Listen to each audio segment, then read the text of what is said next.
Hello everyone, my name is Silvestre Solis. I'm a junior studying mechanical engineering, and I'm running to be your next SHPE treasurer. So about a year ago, a close friend of mine convinced me to join SHPE. And since this was toward the end of April, naturally, I interviewed for the Career Fair Committee. This would be my very first introduction to anything SHPE related, and I was super nervous. However, the interview itself could not have been more calm and easygoing. It was conducted by two humble student leaders who welcomed me to the organization with open arms, even though they had no idea who I was and they never met me before. Immediately, I knew I was in the right place. Unfortunately, I didn't get the position. I was a little bummed out, but I wasn't discouraged. The great thing about SHPE is there's many avenues for you to grow. And so I took this knowledge of me knowing that I was in the right place. I joined the Engineering Events Committee, where I've been highly active throughout the year, helping run and organize events. And I'm currently acting as a fundraising director for the menu board. As SHPE's treasurer, I want to ensure that all leadership, I want to ensure that I promote a collaborative work experience for all leadership to be able to negotiate their funding, as well as make sure that no funds will go unoptimized. And as an e-board member, I want to continue to contribute to that welcoming experience that got me here in the first place. So please remember me. My name is Silvestre Solis. I hope I have your vote. Thank you.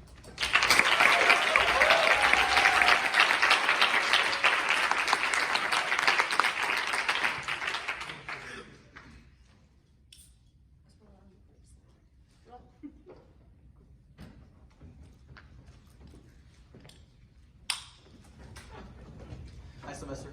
So my question for you is it's very difficult to keep track of all the expenses of the chairs and also e-board as you're going along the year, and it's very easy to kind of just forget about them and do it at the end of the year.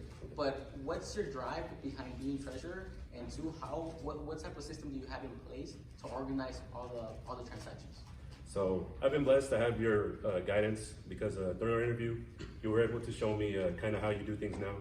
And I really like your system, but you did show me ways that it can be further optimized. And I plan to instill that if I were to be selected as the next treasurer, to make sure that every expenses that were made by a current chair were all documented to a Google Drive, and that way no cent is left without knowledge of where it went, right? So I think that's one way.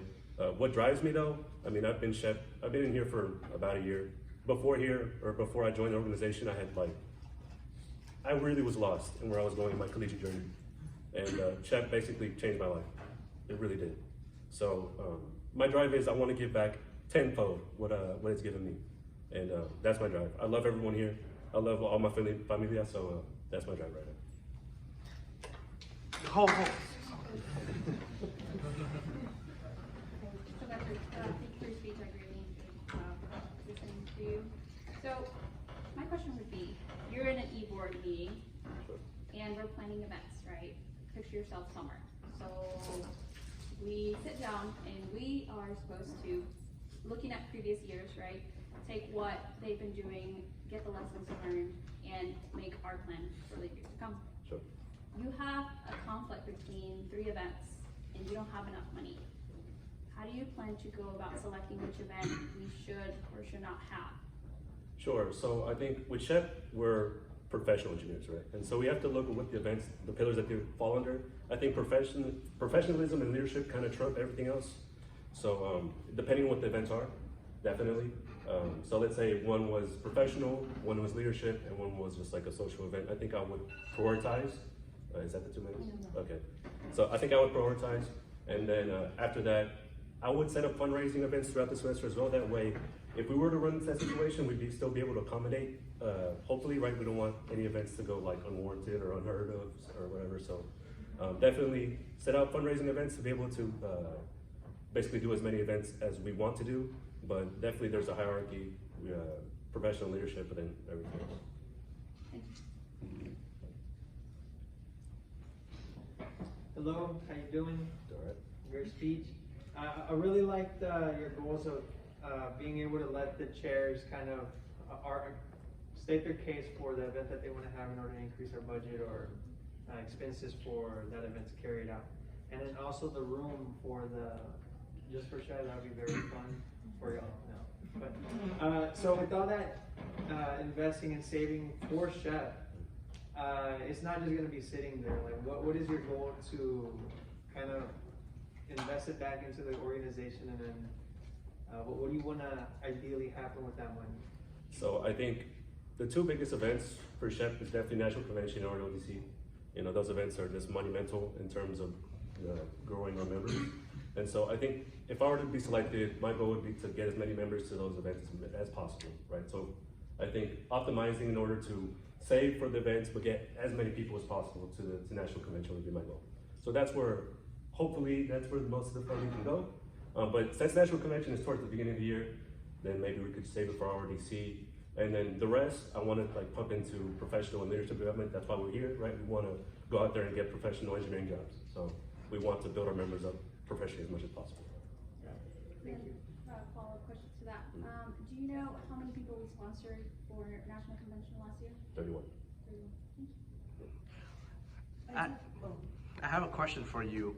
So let's say that you are in charge of a budget of planning an event, and let's say that event costs $400, and then you ended up, having that event, and then it actually costs $500 extra on top of that $400. So now you're spending extra money that's going way over the budget. Right. What should you do about it, and So, how should you recover from it? The budget is always going to be preset before the year starts. And so I'll look at previous events or previous years and see what the budget was for allocated for the previous years. And then I'll allocate the same budget. Usually I'll make adjustments if needed. But if we do go over it, you always want to plan ahead of time, right? So let's say, I'd say a chair, okay, your budget's $500. In reality, I'll probably save $600, just as a like a little leeway. So just because, things happen, life happens, probably gonna spend more money. It's not always that simple, cookie cutter. As well as setting up fundraising events throughout the year, like I said, right? You want to set up fundraising events that way. Even if you go over budget, you'll be fine because you're bringing money in at the same time.